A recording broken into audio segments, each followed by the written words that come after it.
হে রামকৃষ্ণদেব, তোমাকে নমস্কার জানাই, যিনি নির্গুণ, নিত্য, অনন্তরূপ এবং ভক্তের অনুকম্পায় সাকার রূপ ধারণ করেছেন। সেই পরমেশ্বর শ্রীরামকৃষ্ণদেবকে আমি মস্তক অবনত করে প্রণাম করি। আসুন জেনে নিই ঠাকুরের মুখ নিঃসৃত কিছু উপদেশ বাণী।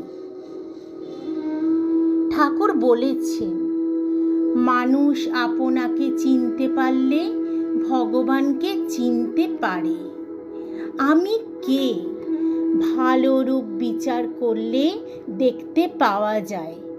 আমি বলে কোনো জিনিস নেই। হাত, পা, রক্ত, মাংস ইত্যাদি, এর কোনটা আমি? যেমন পেঁয়াজের খোসা ছাড়াতে ছাড়াতে কেবল খোসাই বেরোয়, সার কিছু থাকে না। সেইরূপ বিচার করলে আমি বলে কিছুই পাইনি। শেষে যা থাকে তাই আত্মা চৈতন্য। আমার আমিত্ব দূর হলে ভগবান দেখা দেন। একদিন ঈশ্বরীয় কথা প্রসঙ্গে মথুরবাবু ঠাকুরকে বলেছিলেন, ভগবানকেও জগতের নিয়ম মেনে চলতে হয়। তিনি ইচ্ছা করলে সব করতে পারেন না। ঠাকুর বললেন, তা কেন হবে গো?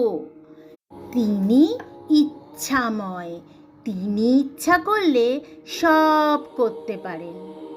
মথুরবাবু বললেন, তা তিনি ইচ্ছা করলে এই লাল জবা ফুলের গাছে কি সাদা জবা করতে পারেন? ঠাকুর বললেন, তা পারেন বই কি।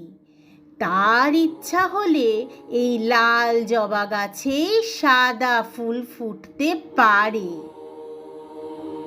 কিন্তু মথুরবাবু সে কথায় ততটা যেন বিশ্বাস স্থাপন করতে পারেননি। বাস্তবিকই কয়েকদিন পরে দেখা গেল, দক্ষিণেশ্বরের বাগানে একটা জবা ফুলের গাছে এক ডালে সাদা ও অপর ডালে লাল জবা ফুটে আছে।